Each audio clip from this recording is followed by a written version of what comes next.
अभी एक और नालायक वृंदावन में है जिसका नाम है मोहित मराल। मोहित मराल जैसा नालायक तो मुझे वृंदावन को दिखाई नहीं।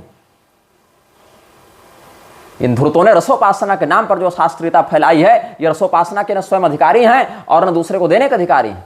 रसोपासना की एक पैसे की समझ नहीं इन लोगों में। रसोपासना करेंगे ये लोग। रसोपासना के विषय में शास्त्र कहाँ वर्णित करते हैं, वह भी वेद का एक विषय है। रसोपासना के परम आचार्य कौन है? भगवान नारद रसोपासना के परम आचार्य हैं। कहते हैं नहीं तो व्रज तो रस की भूमि है, यहाँ से सब देवी देवता को निकालो, यहाँ नवरात्र मत करो, रुद्राभिषेक मत करो, ये मत करो, वो मत करो। इसकी जो पिपहरी बजा रहा है, क्या नाम है? मोहित मराल। यह धूर्त जो है मोहित मराल, इसको अभी वृंदावन का रहस्य नहीं पता है। रसोपासना का इसको अर्थ नहीं पता है। रसोपासना के विषय में हरिदास स्वामी का एक पद मैं बताऊंगा भगवत रसिक की वाणी से। प्रथम सुने भागवत भक्त मुख भगवत वाणी, द्वितीय आराधे भक्ति व्यास नव भांति बखानी, तृतीय करे गुरु समुझ दक्ष सर्वज्ञ रसीलो, चौथे होई विरक्त बसे बनराज जसी, पांचे भूले देह सुध छठी भावना रास की, साते पावे रीति रस श्री स्वामी हरिदास की। ये कहते हैं हरिदास स्वामी। जिस स्थान पर चैतन्य महाप्रभु हैं, जिस स्थान पर हरिदास स्वामी हैं, जिस स्थान पर हरिवंश महाप्रभु हैं, जिस स्थान पर षड गोस्वामियों ने अपनी भावना का अनुभव किया, क्या तुम वहां हो? केवल भेष बनाकर, बढ़िया शेविंग चल रही है, बढ़िया क्रीम पाउडर लग रहा है, वहां निषेध नहीं है। बढ़िया मूछ सोटे जा रहे हैं, बढ़िया गाड़ियों में घूमे जा रहे हैं, लड़कियों और महिलाओं को गाल छुए जा रहे हैं, बढ़िया से एकदम उनके साथ सस्पर्श व्यवहार किया जा रहा है, वहां रसोपासना बाधित नहीं हो रही है। बस शिव जी और दुर्गा जी का नाम लेते इनके रसोपासना मर जाती है ऐसे निर्लज्जों की। अरे मूर्खों, वृंदावन शक्तिपीठ भी है, शाक्तों का भी स्थान है। तुम्हारा नहीं अकेला का वृंदावन। कोई भी तीर्थ किसी का अकेले का नहीं होता है, उसमें प्रत्येक देवता का कुछ न कुछ पारंपरिक आराधन विधान होता है। तो होता कौन है वहां से निकलने का जी? तू बताएगा वृंदावन में किसकी आराधना होगी और किसकी नहीं होगी? तू बताएगा कि शास्त्र किस प्रकार से पढ़े जाएंगे और नहीं पढ़े जाएंगे? तेरी औकात है तो बोले कि रसोपासना में तो पुराण का वाचन भी निषिद्ध है, तो राधा वल्लभ संप्रदाय वाले जितने लोग हैं वो पुराण का व्याख्यान करके रोजी रोटी कमाना छोड़े। है तेरी औकात मोहित बोलने की ऐसी तो बोल। अगर मोहित की औकात है ऐसी बोलने की तो बोले कि राधा वल्लभ संप्रदाय में कथा वाचना निषिद्ध है, इसलिए कोई भागवत महापुराण से प्रवचन करके रोजी रोटी नहीं कमाएगा, कोई 3 महीना 6 महीने के कोर्स वाली भागवत वृंदावन में नहीं सिखाएगा। इसकी औकात है तो बोलकर दिखाए। इसकी औकात है तो बोलकर दिखाए कि गो हत्या से जो कंपनियां पैसा कमाती हैं, ऐसी कंपनियों से चंदा लेने वाले या उनको लाइसेंस बांटने वाले किसी पार्टी के कोई नेता मंत्री सांसद वृंदावन में प्रवेश नहीं करेंगे। मोहित की औकात है तो बोल के दिखाए। मोहित की औकात है तो बोलकर दिखाए कि वृंदावन में हेमा मालिनी प्रवेश नहीं कर सकती है, बोलकर दिखाए। लेकिन इसकी औकात नहीं होगी कि नालायक केवल सनातन धर्म के देवी देवताओं के विरुद्ध बोलेगा और नाम लगा देगा भगवान कृष्ण का। भगवती दुर्गा की आराधना स्वयं भगवान वसुदेव और देवकी कर रहे हैं। वो भगवान वसुदेव और भगवती देवकी स्वयं कश्यप और अदिति के अवतार हैं। अपनी तपस्या से भगवान के लीलागत माता पिता होने का गौरव प्राप्त किया है। कब किया है? जब जाम्बवती से विवाह किए हैं भगवान और आ रहे हैं, उस समय उनकी सकुशल वापसी के लिए वो ऐसी आराधना कर रहे हैं। शिवरात्रि का व्रत, एकादशी का व्रत स्वयं भगवान के पालक पिता नंद बाबा कर रहे हैं। वो रसोपासना का अधिकारी नहीं थे, तू नया पैदा हुआ है रसोपासना का अधिकारी। नंद बाबा मूर्ख हैं। गोपियां कात्यायनी देवी का व्रत उसी वृंदावन में यमुना जी के किनारे कर रही हैं। उनको रस सिद्ध नहीं था, उनको भगवान की अनन्यता सिद्ध नहीं थी। तू नया पैदा हुआ है भगवान की रसोपासना बताने वाला। तो सुन ले मोहित, भगवान की रसोपासना का मैं वर्णन करता हूं। सामवेद में क्या कहते हैं? अहो भक्तानाम रसमार्गीयाणाम, साम रहस्योपनिषद में। सामवेदी नहीं ये संभवतः, लेकिन साम रहस्योपनिषद है। सामवेद मेरे मुख से निकल गया। अहो भक्तानाम रसमार्गीयाणाम पुण्या रसमार्गिणी कथा निःश्रेयसाय भवति। मोक्ष की प्राप्ति के लिए निःश्रेयसाय भवति, परम कल्याण की प्राप्ति के लिए, सर्वोच्च कल्याण की प्राप्ति करने के लिए रस मार्ग वाले लोगों को यह रस मार्ग की कथा समझनी चाहिए। येषाम स्नेह मार्ग धर्म कर्म रहित केवल मनसा वृत्ति श्री राधिकायाम गतिरति भावो भवेत्ते एव ताम लीलाम प्राप्नुवन्ति। धर्म कर्म से रहित केवल मन से भगवती राधिका के प्रति पूर्णतया समर्पित, उन्हीं के प्रति संपूर्णतया मन को लगा देने वाले व्यक्ति ही उस लीला को प्राप्त करते हैं। किस प्रकार से? अब धर्म कर्म से रहित का अर्थ यह नहीं कि आचरणहीन हो गया, वो कैसा ही मैं आगे आपको बताता हूं। तस्मात् ताभिर्यत् साधनम कृतम तत्सर्वम कथय। अहो ताः सख्यः व्यवस्थित मनोः पुत्रे आसन, ताः कन्या पितुर्गेहे निरंतरम क्रीडमाना बभूवुः।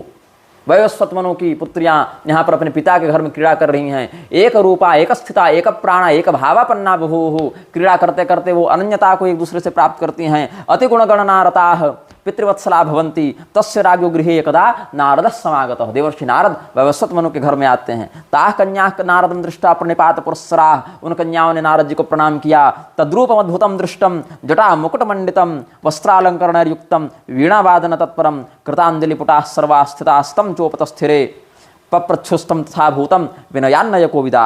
भगवन् सर्वभूतानां हिताय भुवनेटसि भवादृशा महाभागा लोकानां च हिते रताः शरणागत दीनानां कृपां कुर्वन्ति साधवः इति संप्रार्थितो नारदः प्रसन्नो बभूव। भगवान नारद की स्तुति करते हुए कहती हैं, हे भगवान, हे वीणाधारी, हे जटा मुकुट से युक्त, हे देवर्षे, आप हम लोगों को कल्याण का मार्ग बताएं। क्या कहते हैं? नारद जी पूछते हैं, भो पुत्र्यः को भवती नाम मनोभिलाषः तत्सर्वं विस्तरत सोब्रूत। हे देवियों, हे बेटियों, हे पुत्री, हे कन्याओं, तुम्हारे मन में क्या इच्छा है वह मुझसे बताओ, विस्तार से बताओ। नारदे नेवं चोदिताः कन्याः पुनः प्रोचुः। नारद जी की प्रेरणा से वह कन्या फिर बोलती हैं, पितुर्गृहे भावापन्नर्भक्तैः संगीयमानोऽयं ब्रजलोकः तम विस्तरसो ब्रूहितम्। हमारे घर में नित्य ब्रज की प्रशंसा की जाती है। हमारे घर में, हमारे पिताजी के घर में बड़े सुंदर सुंदर भक्त नित्य ब्रजमंडल की, ब्रजलोक की आराधना का भाव व्यक्त करते हैं, उसकी प्रशंसा करते हैं। त्वं विस्तरसो ब्रूहितम। अब उस ब्रजमंडल का विस्तार से आप वर्णन करें। श्रुत मात्रोयम रसलीलाम ददाति, शून्य मात्र से यह रसलीला को प्रदान करता है। तस्मात् तत्स्थानम रसिकानंदेन श्री राधिकया सह सेवितम वर्णय। कैसे रसिक आनंद से युक्त श्री राधा के द्वारा उस स्थान का सेवन किया गया वो बताइए। नो मनोभिलाषो भवति, यह हमारे मन की इच्छा है। यदि कृपा स्यात्तर्हि तल्लोक विस्तारम वद, यदि हमारे ऊपर कृपा है तो आप बताइए उसका विस्तार। पुनर्नारद उवाचेदम तासाम मनोभिलाषम ज्ञात्वा शृणुत सख्यो रहस्यम। नारद जी ने कहा, हे सखियों, उस रहस्य को सुनो। न कदाचित वचनीयम, अनधिकारी के समक्ष इसका प्रकाशन मत करना। तत्स्थानम कोटि सूर्य प्रतीकासम तेजोमयम यन निर्गुणम ब्रह्म पुराविदो वदन्ति। करोड़ों सूर्यों के समान प्रकाशित तेजोमय जो निर्गुण ब्रह्म है, जिसको पुराविद कहते हैं, जिसका वर्णन पुराविद जन करते हैं। पुरावित मतलब प्राचीन काल के शास्त्रज्ञ महर्षि जिनका वर्णन करते हैं। यस्मात् प्रजा समुत्पन्ना, जिस निर्गुण ब्रह्म से सभी प्रजाएं उत्पन्न हुई। ब्रह्म विष्णु रुद्रादि यस्मात् उत्पद्यन्ते लीयन्ते, वही जब अव्यक्त ब्रह्म अभिव्यक्त होता है उसी से ब्रह्म विष्णु रुद्रादि स्वरूप प्रकट हो जाते हैं। आत्मविदो ज्ञानेन उत्पद्यन्ते लीयन्ते रसमार्गिणो भक्ता यम स्थानं प्राप्नुवन्ति। आत्मज्ञानी भक्त जो है जहाँ से प्रकट और जहाँ विलीन होते हैं उसी स्थान को रस मार्ग के लोग प्राप्त करते हैं। कैसा है? यत् निर्गुणम ब्रह्म पुरा विदो वदन्ति। वहां निर्गुण ब्रह्म की बात है रसोपासना में। निर्गुण ब्रह्म में क्रिया कर्म विधि का सबका लोप हो जाता है, कुछ वहां नहीं रहता है। 4 प्रकार के जो ब्रह्म पद बताए गए हैं, साधनालंबन, ब्रह्मालंबन, अद्वैत और निष्ठा।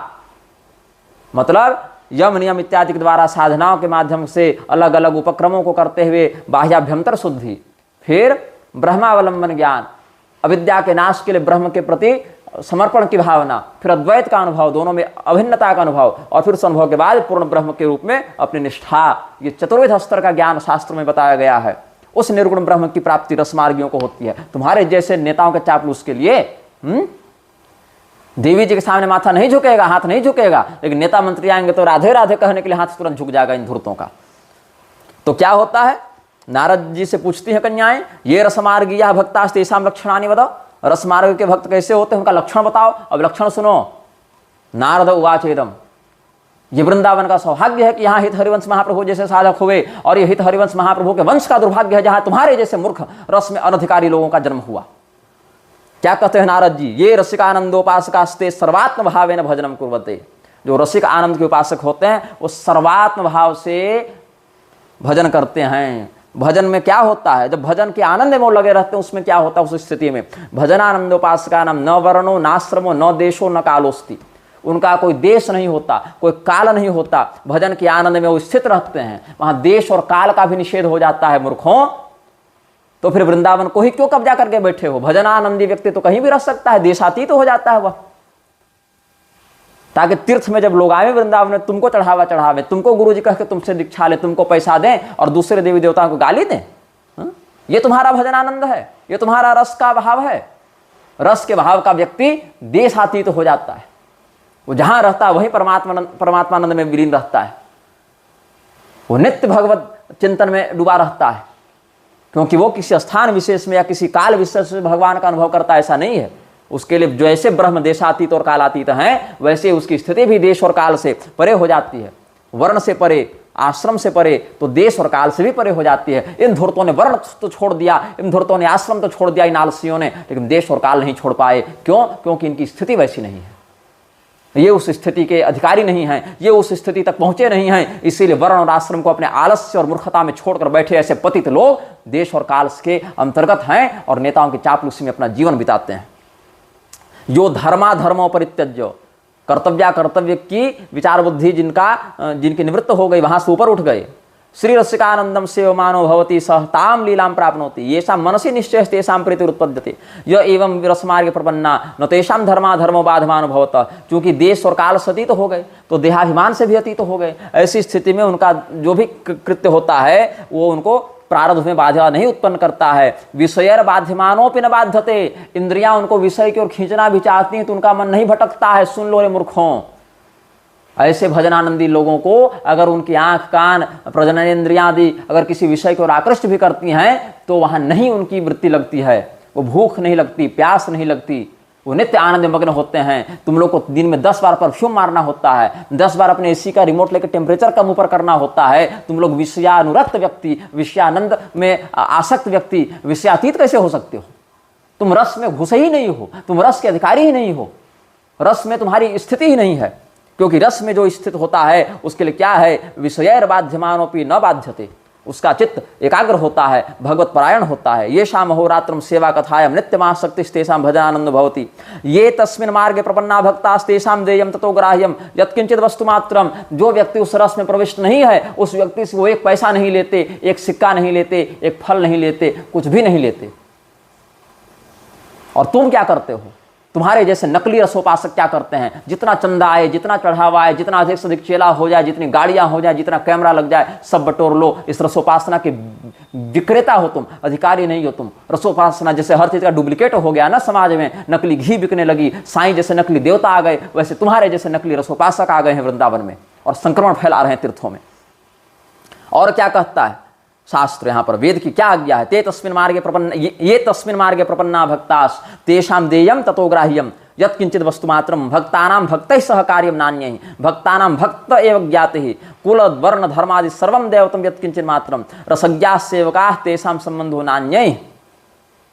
ये बात है। और उसके बाद क्या क्या मना किया? जो कहते हैं हम लोग वेद पुराण कुछ नहीं पढ़ेंगे, उनके लिए बता देते हैं। वेदै अहो वेदै पुराणैः सिद्धान्तैः शास्त्रैर् नाना वादैः नाना कर्म व्रतोपवासादिभिर् यमैर्नियमैश्च नाना ऋषिकृत स्मृते सिद्धान्तैरेकादशुपवासादि व्रत नियमैस्तुला पुरुष दानादिभिर् नाना दर्शन सिद्धान्त विचारैर् वर्णाश्रमोचित धर्मैः पितृश्राद्धादिभिः सूर्य चंद्रोपराग कालोचितैर् ग्रह नक्षत्र तारा ज्योतिष शास्त्र निश्चयेन भ्रांत चित्तर विधि निषेध स्मृत्योक्तर धर्मैर् भ्रांता संध्योपासन काल संस्कारैर् बलिवेश्वदेव बलिदानोपसर्पणैर् वेद मार्गादिभिर् नियमैर् रेतैर्श्चान्यर्धर्मैर् भ्रांता तेषां रसिकानंदः पुरुषोत्तमः न रमते। मतलब वेद पुराण सिद्धांत शास्त्र और अलग अलग हेतुवाद नानावाद न्यायवाद इत्यादि, फिर अलग अलग कर्म व्रत उपवास यम नियम, अलग अलग स्मृतियों की स्मृति ऋषियों की स्मृति सिद्धांत इत्यादि, एकादशी इत्यादि व्रत नियम, तुला पुरुष दान ग्रह शांति, अलग अलग दर्शन सिद्धांत, वर्णाश्रम का इत्यादि का नियम विचार, पितरों का श्राद्ध, सूर्य चंद्र ग्रहण इत्यादि का नियम, ग्रह नक्षत्र तारा ज्योतिष शास्त्र इत्यादि का निर्णय और अलग अलग विधि निषेध इत्यादि का ये सब, या संध्योपासना बलिवैश्वदेव, ये सब कुछ भी लोग नहीं करते हैं जो रसिक उपासक होते हैं। सो ये अवधूत अवस्था का परिचायक है। ये अवधूत अवस्था में ये जब देहाभिमान से व्यक्ति परे हो जाता है उस स्थिति का ये लक्षण है। क्योंकि सुन लो यहाँ पर यह भी कहा गया है कि यमैर नियमय, यम नियम भी छोड़ देना है, रोज नहाना भी यम नियम का एक लक्षण है, शौचाचार भी यम नियम का लक्षण है। तो क्या ये लोग जो रसोपासना में अपने आप को बताते हैं, क्या वो शौच करके धोते हैं कि नहीं धोते हैं? अगर धोते हैं तो क्यों धोते हैं? उनको वहां शुद्धि का बोध क्यों हो रहा है? उस शरीर के शुद्धि का अनुभव क्यों करते हैं वो? यहाँ तो मना किया है रसोपासना वालों के लिए यम नियम, तो क्यों शौच करके धोते हो जी? मत धो। यहाँ ज्योतिष शास्त्र के तिथि पर्व आदि का भी निषेध किया गया है, तो जन्माष्टमी के दिन क्यों इतना बड़ा उत्सव करते हो? राधाष्टमी के दिन क्यों इतना बड़ा उत्सव करते हो? वृंदावन में मत करो, मना करो कि यह रस की भूमि है, रस की भूमि में जन्माष्टमी नहीं मनेगी, क्योंकि जन्माष्टमी किस दिन मनाना है और किस दिन राधाष्टमी मनाना है और किस दिन रोहिणी नक्षत्र पड़ रहा है किस रात्रि को, उसका निर्णय तो ज्योतिष शास्त्र से ही होगा। और हमारे रसोपासना में ज्योतिष शास्त्र का निषेध किया गया है, सूर्य चंद्रमा की गति का वहां पर हम पर प्रभाव नहीं पड़ता है। तो या तो रोज जन्माष्टमी मनाओ या मत मनाओ, जब भी चाहे। उसी दिन क्यों मनाना है तुमको? पवित्रता से क्यों रहना है तुमको कि मंदिर में हम शौच करके सीधे नहीं घुसेंगे? क्यों ऐसा करते हो? जाकर शौचालय में शौच करो, लघुशंका करो और सीधे वैसे ही बिना शुद्धिकरण के जाकर भगवान को भोग लगा दो, क्योंकि वो तुम्हारे रसोपासना में तुम्हारी प्रवृत्ति है। और शास्त्र ने मना किया है कि ऐसा मत करो अशुद्ध अवस्था में, और शास्त्र का तुम लोग निषेध करते हो। ये कर दो फिर ना। रसोपासना की बात पर अगर परखने उतरेंगे तो कहीं नहीं टिकोगे तुम लोग। खाली मीडिया मैनेजमेंट के चक्कर में ये सब नालायक सब रसोपासना को विकृत कर रहे हैं। और क्या कहता है? ये भक्ति मार्ग न विदंती विदंती तेषाम संभाषण स्पर्शम न कुर्यात्। भक्ति मार्ग को जो नहीं जानते उनसे बात न करे, उनका स्पर्श नहीं करे। तो क्यों करते हो तुम लोग इस प्रकार से? अनधिकारियों से व्यवहार क्यों करते हो तुम लोग? क्यों नहीं इन नेता मंत्रियों को और बड़े बड़े उद्योगपतियों को या जो सक्षम समर्थ अर्थ संपन्न जो अर्थोपार्जन में प्रवृत्त जो जनता वहां आती है उसको वहां से क्यों निकालने का तुम लोग उद्घोष नहीं करते हो? केवल सनातन धर्म के विरुद्ध ऐसा करने के लिए। तो इस मूर्ख को हम बताते हैं, अरे ये लोग तो इतने बड़े धूर्त हो गए हैं, ये लोग तुलसी दल तक से घृणा करते हैं। स्वयं को वैष्णव बताते हो या कारशनी बताते हो, तुलसी दल से तक से ये लोग घृणा करते हैं। क्यों? भगवान की सौत है वो, ये राधा जी की सौत है कहकर, इसलिए हम सौत की सेवा क्यों यहां देंगे? अरे मूर्खों, तो भगवान की तो चौथी पटरानी यमुना जी भी हैं, तो तुम धूर्तों ने क्या यमुना जी का बहिष्कार कर दिया? कर भी सकते हो ऐसे नीच लोग। लगाओ मोटर और पाइप और यमुना जी को सुखा दो कि ये रस की भूमि है, यमुना नहीं बहेंगी यहां से, क्योंकि यमुना जी भी राधा जी की सौत हो जाएंगी।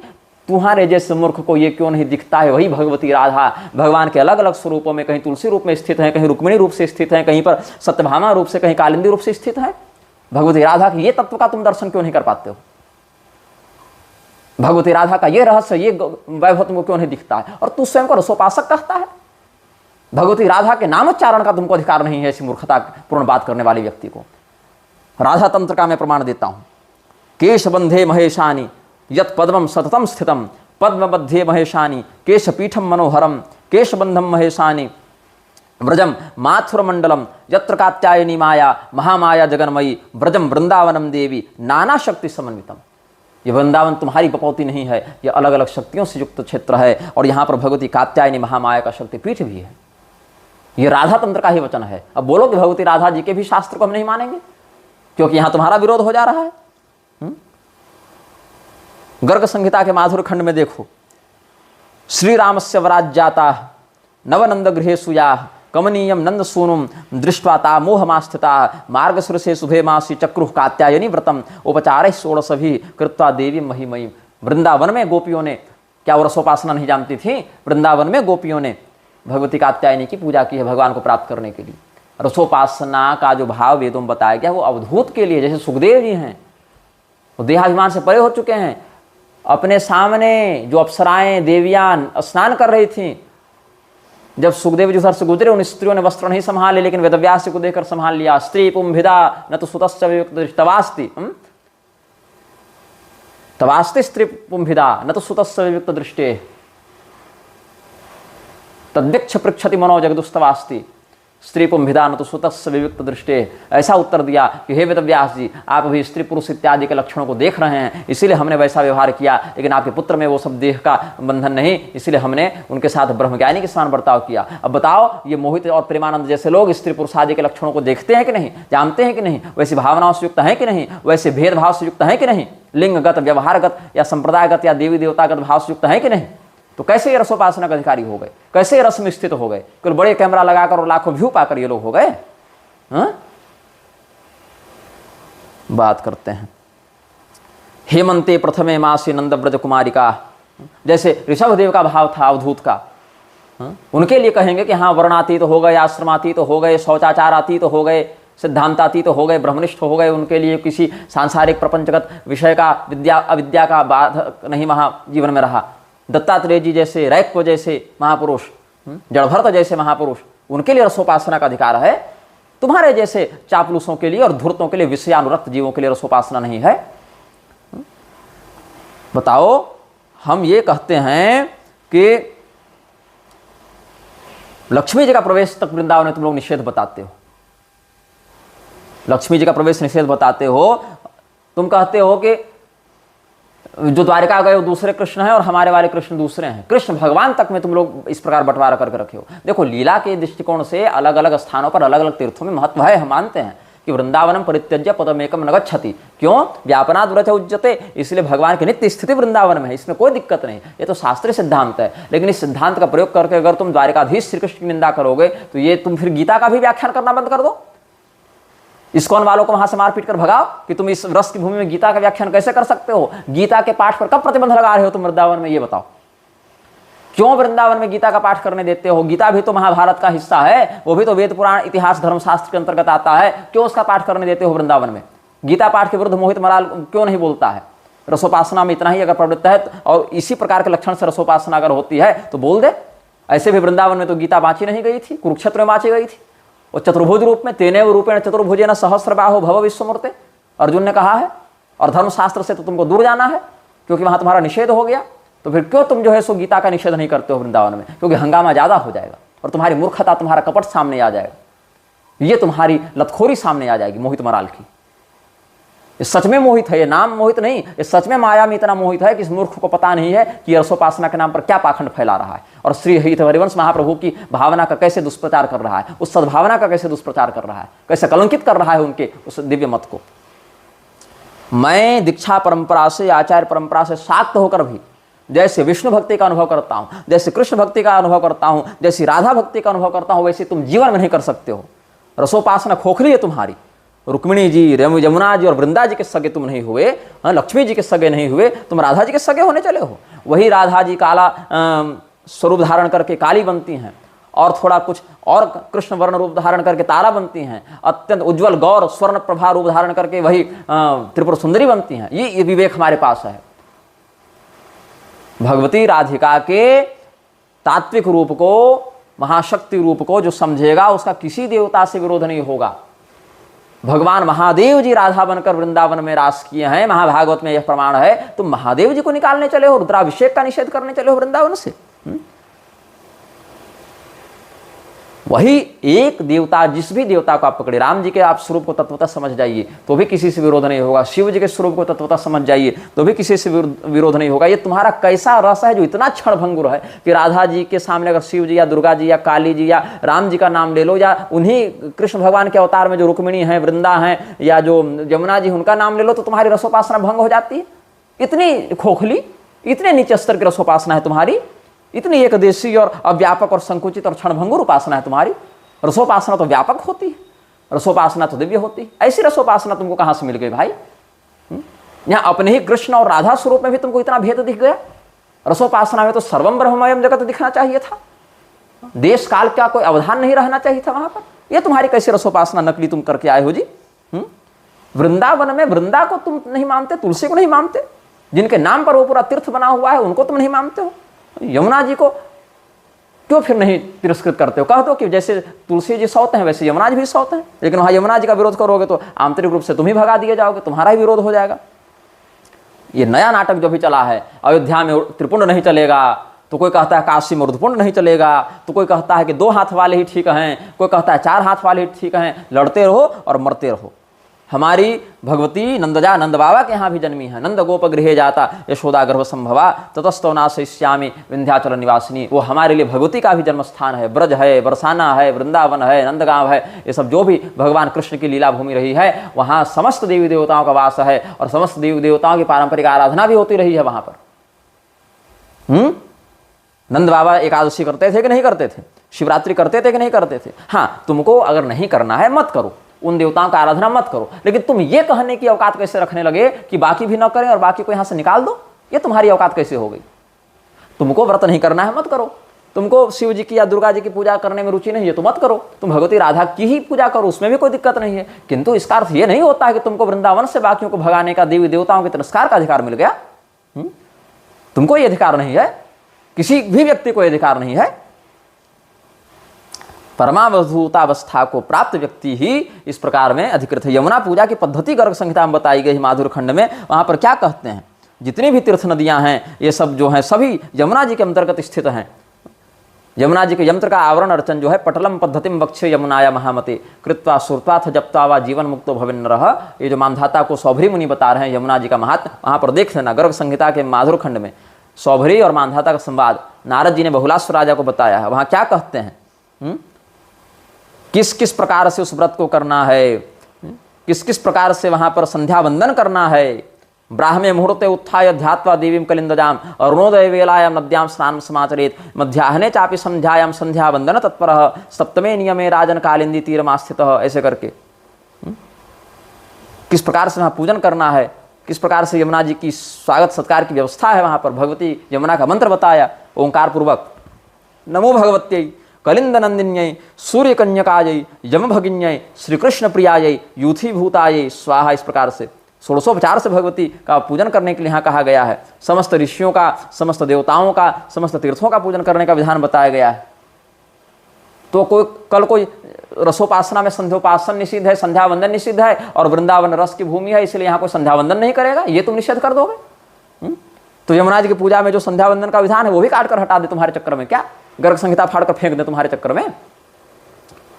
तो भगवान के आराधन में कोई जो लगा है उसमें विखंडन उत्पन्न करने वाले असुर हो तुम भक्त नहीं हो, तुम संत नहीं हो, तुम असुर हो। मोहित मराल को मैं कहता हूं, या इस प्रकार की जो दुर्व्याख्या वाले लोग हैं, इतने पुराण बाँच कर राधा वल्लभ संप्रदाय वाले पेट पाल रहे हैं, वहां क्यों नहीं दिखती है रसोपासना में पुराण प्रवचन का भी निषेध है। हालांकि वो कर रहे हैं, उनमें हमको गलती नहीं दिखती, लेकिन अन्य देवी देवताओं के विरोध क्यों करते हैं, ये कहना है ना। एक और जब उन्हीं धर्मशास्त्रों से निषेध बताया जाएगा तो कहोगे नहीं नहीं हमारे संप्रदाय में तो ये सब कुछ नहीं मानते हैं, 300 400 500 साल पहले कुछ दोहा कविता लिख दिए, कुछ श्लोक लिख दिए, वो हम मान लेंगे। लेकिन जिनको स्वयं भगवान ने प्रमाण मानकर पढ़ा जिन धर्मशास्त्रों को, उनको नहीं मानेंगे। वाह, तो भैया लेकिन मानेंगे नहीं, लेकिन कथा करने के समय जय श्री हित हरिवंश और जय श्री राधा वल्लभ का के खूब कथा भी करेंगे और दक्षिणा भी कमाएंगे। ये दोगलापन कहां से लाते हो रहे तुम लोग, ये बुद्धि कहां से आ जाती है तुम लोगों की। भाई संप्रदाय है तो संप्रदाय को शास्त्रीय अनुसार जियो, अपना रसोपासना में प्रवृत्त हो, तुम्हारी वह आध्यात्मिक स्थिति बढ़े, भगवान की भक्ति करो, बहुत अच्छी बात है। लेकिन फिर एक पटरी पर रहोगे ना कि जहां जहां फायदा वहां वहां नाचोगे, जहां जहां फायदा लाभ देखोगे वहां वहां नाचोगे, और जहां जहां तुमको कठोर अनुशासन में रहना पड़ेगा वहां वहां कहोगे कि हम इनको प्रमाण नहीं मानते। कल को कोई यमुना जी के किनारे बैठकर संध्या वंदन करता दिखेगा तो कह दोगे कि संध्या वंदन यहां नहीं करने देंगे तुमको, ऐसा कह दोगे क्या। भागवत महापुराण में हेमंते प्रथमे मासी नंद व्रज कुमारिका चेरुर हविष्यम भुंजाना कात्यायन्यर्चन व्रतम, ये सब कह के जहां प्रकृता प्रतिकृतिम देवी मानरचु नृप सैकतिम, ये सब क्या फाड़ दे पन्ना भागवत का उठा के कि मोहित मराल मना किया है इसीलिए यहाँ पर रसोपासना की भूमि में देवी जी की आराधना नहीं होगी। अच्छा, कुछ लोग जो हैं जो कहते हैं कि इंद्र की पूजा का निषेध कर दिया भगवान ने इसलिए बाकी देवी देवता की पूजा नहीं होगी। उन मूर्खों को समझना चाहिए इंद्र की पूजा का निषेध भगवान ने इसीलिए किया ताकि इंद्र के अहंकार को दूर कर सकें। वहां उद्देश्य इंद्र की पूजा का निषेध करना नहीं है, वहां उद्देश्य क्या है, वहां पर इंद्र के घमंड को तोड़ना है। अच्छा चलो, इंद्र की पूजा का निषेध कर दिया, तुमको कैसे पता चला? हित हरिवंश महाप्रभु ने अपने संप्रदाय में कहा था क्या? ये तो भागवत से, गर्ग संहिता से या ब्रह्म वैवर्त से ऐसे ही पता चलेगा ना। तो उन धर्म ग्रंथों के बाकी बातों को तुम लोग क्यों नहीं मानते हो? जहां सदाचार और विधि निषेध वर्णाश्रम परक बातें हैं वहां क्यों नहीं मानते हो? जहां जहां आलस्य को सिद्ध किया जा सके वहां वहां से बात मान लोगे। नारद जी जो रसोपासना के परमाचार्य हैं उनकी बात क्यों नहीं मानते हो जब वो कहते हैं तद निश्चयदार्ध्या दुर्ध्वम शास्त्र रक्षणम, जब तक नैष्ठ की निष्ठा न बने, भक्ति न बने, तब तक इन शास्त्रों का संरक्षण करते हुए आचरण करना चाहिए। ये क्यों नहीं मानते हो? जो वृंदावन है वह शक्ति पीठ है हमारा, शाक्तों का पीठार्चनम महादेवी यत्र सिद्धिरनुत्तमा पीठानाम परमम पीठम काम रूपम महाफलम। कामाख्या से प्रारंभ करके समस्त शक्तिपीठों का जहाँ वर्णन करते हैं वहाँ पर क्या कहते हैं? बृहन नील तंत्र से प्रमाण दे रहा हूँ। तत्र यत् क्रियते पूजा सकृद्वापि महेश्वरी विहाय सर्वपीठानि तत्सदेहे वसाम्यहम सप्त गोदावरम तीर्थम सर्वधर्म फलप्रदम अयोध्या मथुरा माया दुर्गा द्वारावती हरे विद्यापुरम अवंती च कांची मंगलकोटकम, या मंगलकुट्टकम भी मिलता है, काली घट्टम गुप्त तीर्थम सिद्धाख्यम सर्वमोहनम। ऐसे करते करते किरीटम उत्तरा तीर्थम दक्षिणा तीर्थम उत्तमम विशाला तीर्थम काल्याश्च वनम वृंदावनम तथा, ऐसे करके। और यहाँ पर सभी देवता, सभी महर्षि, सभी पितर, सभी योगी निवास करते हैं। यहाँ पर भगवती की आराधना करने का, श्राद्ध करने का बहुत फल है। श्राद्ध काल में ये सब तीर्थों का स्मरण करने का फल है। अत्र सन्निहिता नित्यम सर्वे देवा महर्षयः पितरो योगिनश्चैव ये च सिद्धिपरायणा आशु सिद्ध्यन्ति कार्याणि श्रद्धा भक्ति मताम प्रिय पुण्य काले पठेद्यस्तु तत्पुण्यमक्षयम भवेत्। ये सब। और आगे क्या कहते हैं?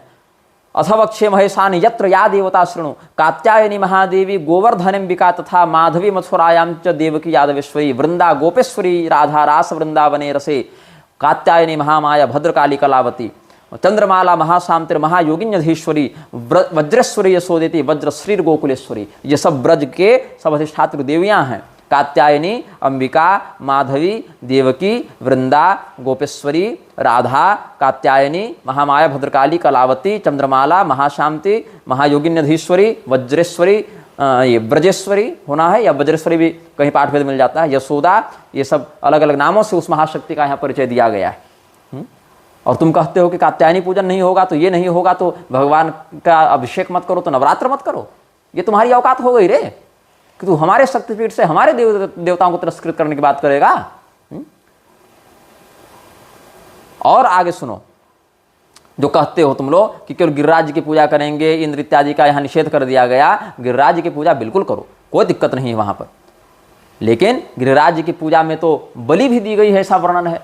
मेध्य पशुओं का वहां आलभन भी किया गया है, यह भी वर्णन है। तो वहां पर क्यों नहीं तुम कहते हो कि हम पशु बलि पूर्वक गिरिराज की पूजा करेंगे? देखो, बात सिर्फ इतनी है, 3 प्रकार की निष्ठा होती है, सात्विक, राजस, तामस। तीनों प्रकार की निष्ठाओं से युक्त साधक के लिए अलग अलग विधियों से भगवान की आराधना का वर्णन मिलता है। और त्रिविध निष्ठा को दिखाते हुए गोवर्धन जी का पूजन भगवान ने वहां पर करवाया है। क्या है? विष्णु पुराण में देखो, मंत्र यज्ञ परा विप्राः सीता यज्ञाश्च कर्षकाः गिरि गोयज्ञ शीला सवय मद्रिवनाश्रया। भगवान ने कहा है, कृष्ण भगवान ने, कि मंत्र यज्ञ ब्राह्मण करते हैं, सीता यज्ञ मतलब हल चलाकर जो खेती करते हैं उस प्रकार से आराधना किसान करते हैं, और हम सब जो जंगल में वनों में रहने वाले, पर्वतों के निकट रहने वाले गोप हैं, वो सब गिरि गोयज्ञशील होते हैं, मतलब पर्वत की, गौ की पूजा करने वाला यज्ञ करते हैं। इसीलिए तस्माद गोवर्धन शैलो भवद्भिर विविधार्हणैः अर्चताम पूज्यताम मेध्यान पशून हत्वा विधानतः तथा च कृतवन। फिर आगे देखिएगा 44वें श्लोक में, तथा च कृतवंतस्ते गिरियज्ञम ब्रजौकस दधि पायस मांसाद्यर दधुः शैलबलिं ततः। दही, खीर और मांस इत्यादि से सात्विक, राजस, तामस त्रिविध प्रकार के मेध्य पशुओं का आलभन करके, वहाँ प्रोक्षित पशुओं का आलभन करके त्रिविध प्रकार से गोवर्धन जी को भोग लगाया गया है। विष्णु पुराण का ये वचन दे रहा हो, विष्णु पुराण की कथा चल रही है तो स्मरण आ गया हमको। और ये आपको और ही बहुत सारे ग्रंथों में आपको ये प्रमाण प्राप्त हो जाएगा। ये जो श्लोक हैं, यही श्लोक बहुत से आपको अन्य पुराणों में भी जहाँ जहाँ गोवर्धन पूजा का ऐसा प्रकरण है वहाँ पर आपको प्राप्त हो जाएगा। ब्रह्म वैवर्त पुराण का प्रकृति खंड आप देखिएगा, वहाँ पर भगवती दुर्गा के कई नाम बताए गए हैं, 16 नाम बताए गए हैं, जो भगवान विष्णु ने उन नामों का रहस्य प्रकाशित किया है। उसमें आपको मिलेगा कि किस प्रकार से भगवती का नामकरण जब हुआ है, वहाँ पर कहाँ कहाँ उनकी पूजा हुई, किस किस प्रकार से, वहाँ पर कौन कौन से नाम हैं। पहला नाम है दुर्गा, दूसरा नारायणी, फिर ईशाना, फिर विष्णुमाया, फिर शिवा, सती, नित्या, सत्या, भगवती, शर्वाणी, सर्वमंगला, अंबिका, वैष्णवी, गौरी, पार्वती, सनातनी। ये सब सामवेद की 4वीं शाखा में ये सब मिलते हैं नाम।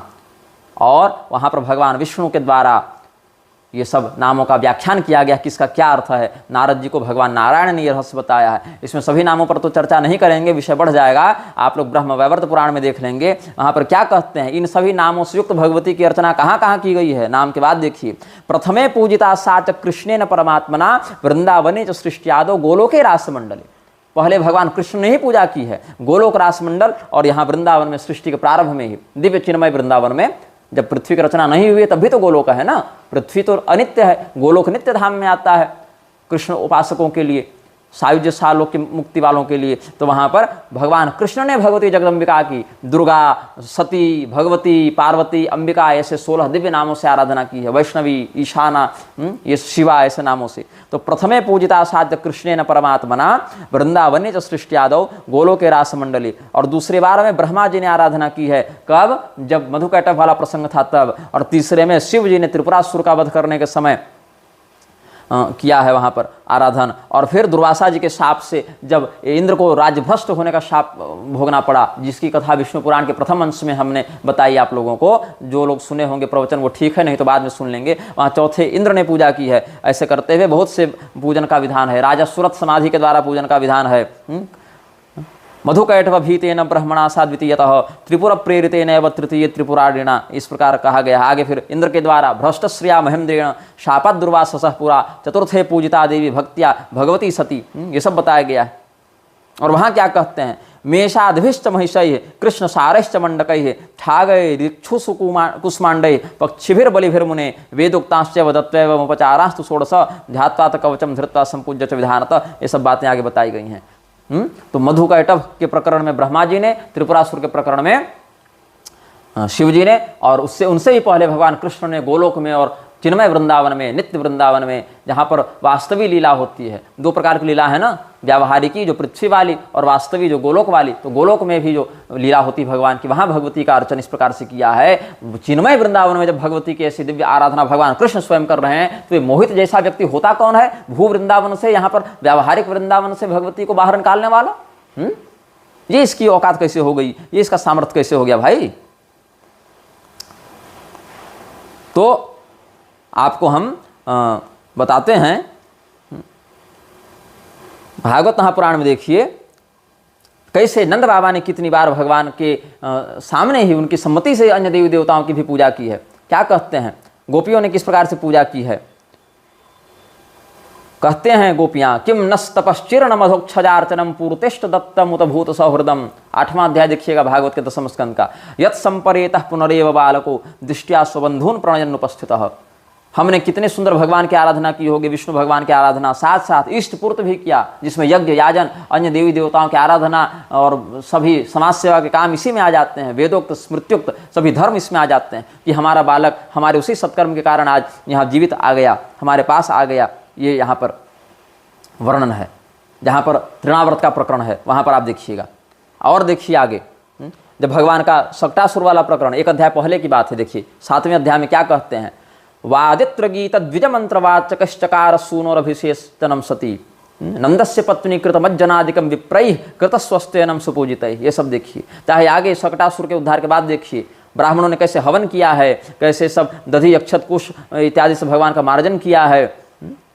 कृतस्वस्तेनम विप्रैः सूक्तैस्तनमपाययत्। वेदोक्त सूक्तों से विप्रों ने अभिमंत्रण किया, शांति पाठ किया। पूर्ववत् स्थापितम गोपैर बलिभिः सपरिच्छदम विप्रा हुत्वार्चयाम चक्रुर दध्यक्षत कुशाम्बुभिः। ये सब शास्त्रीय प्रमाण हम बता रहे हैं, जो शास्त्र भगवान के लिए भी प्रमाणभूत माने गए हैं। वहाँ भी भगवान उनका प्रामाणिक स्वीकार करके उनका संरक्षण करते हैं। अथवा आगे देखिए, जहाँ पर नामकरण संस्कार हुआ है भगवान का, वहाँ पर क्या कहते हैं? कुरुद्विजाति संस्कारम स्वस्तिवाचन पूर्वकम। वेदोक्त संस्कार को नंद बाबा ने करवाया है, तो ऐसे ही करवा दिया, बिना ऋषि महर्षियों की सम्मति और विधान के करवा दिया। कैसे करवा दिया? जब ये लोग कुछ करते ही नहीं थे भगवान के उपासक, तो क्या ये सब भगवान के कम उपासक हैं? त्वं हि ब्रह्म विदाम श्रेष्ठ संस्कारान कर्तुम अर्हसि बालयोर अनयोर नृणाम जन्मना ब्राह्मण गुरु। ये सब क्यों है? अथवा जब जन्म हुआ है भगवान का, उसी समय देखो, नंदस्त्वात्मज उत्पन्ने जाता हलादो महामना आहूज विप्रान वेद ज्ञान स्नातः सुचिरलंकृतः वाचयित्वा स्वस्थेनम जातकर्मात्मजस्य वै कारयामास विधिवत पितृदेवार्चनम तथा। तुम राजा हो ब्रज के, नंद बाबा ब्रजराज हैं, नंद बाबा ब्रज के राजा हैं, यशोदा जी ब्रज की महारानी हैं। और उनके यहाँ जब भगवान पधारे हैं तो वो सब ब्राह्मणों को बुलाकर देवताओं का पूजन कर रहे हैं, पितरों का यजन कर रहे हैं, जातकर्म संस्कार कर रहे हैं, गोदान कर रहे हैं, सब विधिवत जो शास्त्र की मर्यादा है उसके अनुसार व्यवहार कर रहे हैं। और तू कहता है कि नहीं करेंगे यहाँ पर कुछ? भगवान जो गिरि यज्ञ भी करवाए गोवर्धन जी का, वहाँ भी क्या कहते हैं? हुयताम अग्नेय सम्यक ब्राह्मण ब्रह्मवादि भी। ब्राह्मण पुरोहित को बुलाकर हम विधिवत हवन इत्यादि करवाएं। अन्नम बहुविधम तेभ्यो देयम वो धेनु दक्षिणा। बताओ, केवल 56 भोग होटल से खरीद कर ले और गिरिराज जी के सामने रख दो और नाचने लगो तो हो गई तुम्हारी गिरि यज्ञ की विधि। विधिवत शास्त्रोक्त विधि से वहां अर्चन करवाया है भगवान ने। केवल एक इंद्रदेव की आहुति उन्होंने रुकवाई है, ताकि इंद्र के मन में स्वयं के सर्वश्रेष्ठ और त्रिलोकाधिपति होने का जो अभिमान था उसको तोड़ा जा सके। क्यों? भगवान स्वयं क्यों ग्रहण किया है? भगवान ने जो भी भगवान ने गिरिराज जी को भोग लगा उसको स्वयं क्यों ग्रहण किया? त्रिविध भोग क्यों ग्रहण किया? सात्विक राजस तामस सब क्यों ग्रहण किया भगवान ने? इसीलिए ग्रहण किया ताकि वो अहम ही सर्वयज्ञानम भोक्ता च प्रभुरेव च, इस भाव को सिद्ध कर सकें, इस भाव को चरितार्थ दिखा सकें कि सभी यज्ञों के चरम उपभोक्ता तो हम ही हैं। और भगवान की कृपा से अन्य देवता अपने अपने भाग का उपभोग करते हैं। और इंद्र के अहंकार को तोड़ने के लिए उन्होंने किया, यज्ञ की मर्यादा को खंडित करने के लिए नहीं किया। यज्ञोदानम तपस्या व पावनानि मनीषिणाम। भगवान कहते हैं यज्ञ दान तपस्या को नहीं छोड़ना चाहिए, क्योंकि वो मनुष्यों को पवित्र करने वाले हैं, मनीषियों को पवित्र करने वाले हैं। ये सब नहीं दिखता है तुम लोगों को? मूलम है विष्णु देवानाम यत्र धर्म सनातन। सनातन धर्म के मूल, देवताओं के मूल भगवान विष्णु हैं। सनातन धर्म से भगवान की मूल वृत्ति बताई गई है। इसीलिए राक्षस क्या करते थे? यज्ञ का विध्वंस करते थे।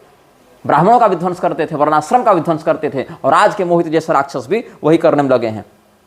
बताओ, भगवान के ही सामने ब्रह्म पुराण में देखिए क्या कहते हैं, शोभनम ते मतम वत्स तदेतद भवतोदितम तत्करिष्यामि हम सर्वम गिरियज्ञ प्रवर्तताम।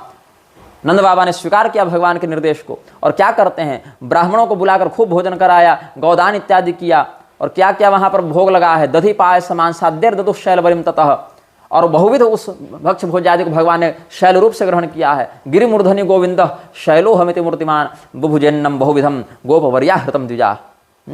2 प्रकार से रूप बनाकर, एक से कृष्ण स्तेनेव रूपेण गोपः सह गिरेश्वरा, एक ऊपर है एक नीचे हैं, दोनों रूप से। और ऐसे ही आप देखिए कहाँ पर, हरिवंश पुराण के विष्णु पर्व से भी प्रमाण दे देता हूँ। मंत्र यज्ञ परा विप्रा सीता यज्ञाश्च कर्षुका गिरि यज्ञास तथा गोपा इज्जोस्माभिर गिरि बने। तो कैसे मेध्य पशुओं का आलभन करके वहां पर भगवान ने पूजन करवाया है। तो अगर गिरिराज जी का पूजन करते हो तो फिर यही संविधान से क्यों नहीं कर देते हो। अगर इंद्र के यज्ञ का निषेध करके तुम गिरिराज जी की ही पूजा को अगर कहते हो केवल करने का, वो भी करो, लेकिन इन विधानों से फिर करो।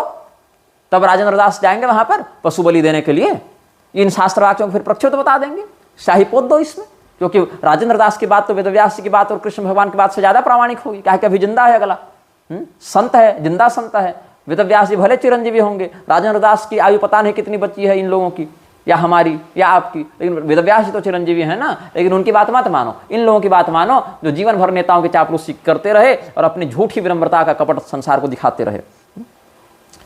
हम भारवैस्तवत्सानाम गोपानाम हर्षवर्धन। उससे पहले देखो, भक्ष्यम भोज्यम च पेयम च तत्सर्वमुपनीयताम भाजनानि च मांसस्य न्यस्यन्ता मोदनस्य च।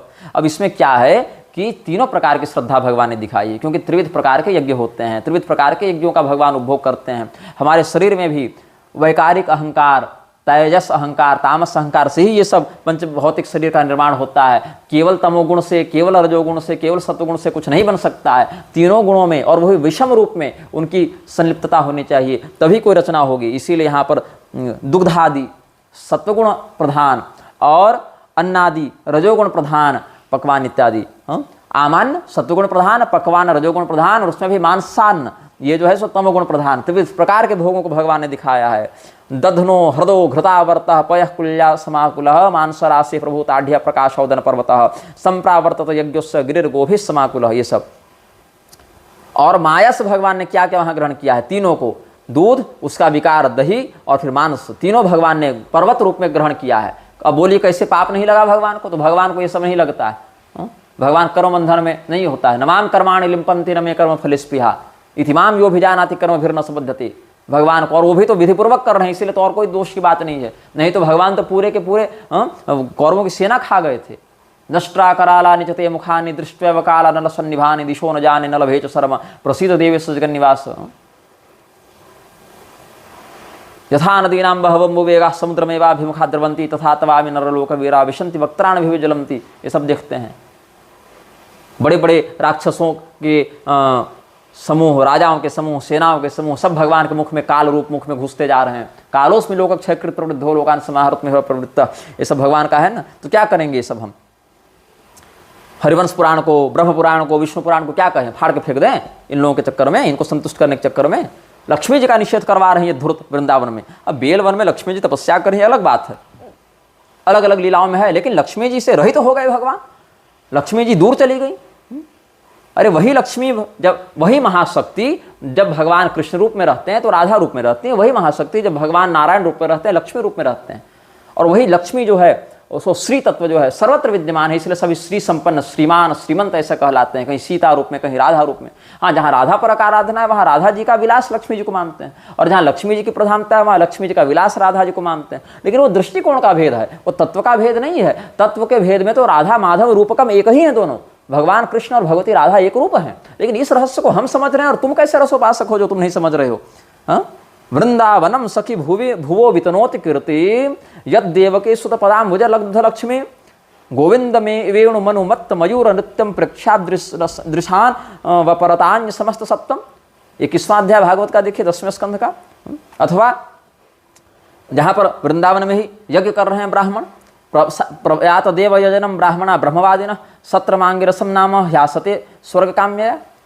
यहाँ पर जहाँ ब्राह्मण यज्ञ कर रहे हैं, यज्ञ पत्नियों पर जहाँ कृपा की गई है, भगवान के द्वारा वहाँ पर ब्राह्मण यज्ञ कर रहे हैं, तो क्या निषेध कर दें? या एकादशी का जहाँ व्रत किया है नंद बाबा ने, एकादश्याम निराहार समभ्यर्च जनार्दनम स्नातुम नंदस्तु कालिंद्या द्वादश्याम जलमाविशत, ये सब क्या कहने? भगवान के भक्त नहीं थे, रसोपासक नहीं थे, भगवान के रस में इनका अधिकार नहीं था, इसलिए भगवान इनके यहाँ बाल लीला करते रहे, इनको रोज दर्शन देते रहे।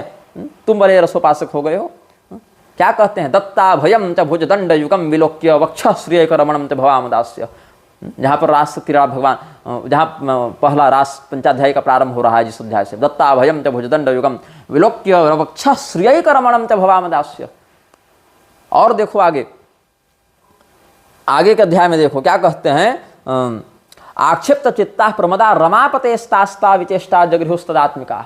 अगर यहाँ पर श्री का अर्थ कहोगे कि श्री जी मतलब राधा जी हैं, लक्ष्मी जी नहीं है, तो रमापति शब्द से वही राधा वही लक्ष्मी को एक बताया। जैसे भगवान राधापति हैं वैसे लक्ष्मीपति हैं। भगवती महामाया महाशक्ति जो प्रधान प्रकृति हैं वही कहीं राधा रूप में अभिव्यक्त हैं, वहाँ लक्ष्मी जी उनके अंश हो गई, और कहीं लक्ष्मी रूप में अभिव्यक्त हैं, वहाँ राधा जी उनके अंश हो गई, कहीं सीता रूप में अभिव्यक्त हैं, वहाँ ये इनके अंश हो गई, कहीं सीता जी इनके अंश के रूप में अभिव्यक्त हैं। वो अभिव्यक्ति का एक खेल है। आक्षिप्त चित्ता गत्यानुराग स्मित विभ्रम क्षितर मनोरमालाप विहार विभ्रमय आक्षिप्त चित्ता प्रमदा रमापतेस्तास्ता विचेष्टा जगृहुस्तदात्मिका। ये सब देखिए। तो और या कच्चित तुलसी कल्याणे गोविंद चरण प्रिय सहत्वाली कुलर विभ्रदृष्ट स्थिति प्रियोच्युतः। जहाँ रास मंडल में प्रवेश हो रहा है उन लोगों का, वहाँ भी तुलसी जी से ये लोग निवेदन कर रहे हैं कि आप हमको भगवान का दर्शन करवाइए। ये सब गोपियों का है। अथवा गोपी गीत में देखिए, विरचिता भयम वृष्ण धुर्यते चरण में युषाम संस्कृतेर भयात कर सरोरुहम काम च कामदम शिरसिधे ही ना श्री करग्रहम। श्री करग्रह कब किया भगवान ने भाई? जब समुद्र मंथन में भगवती लक्ष्मी से पुनर्विवाह हुआ भगवान का। उससे पहले भृगु जी की पुत्री के रूप में जब थे तब भी विवाह हुआ था। नित्य दाम्पत्य तो है ही, अभिन्न दाम्पत्य, तो वहां से संबंध है इसका।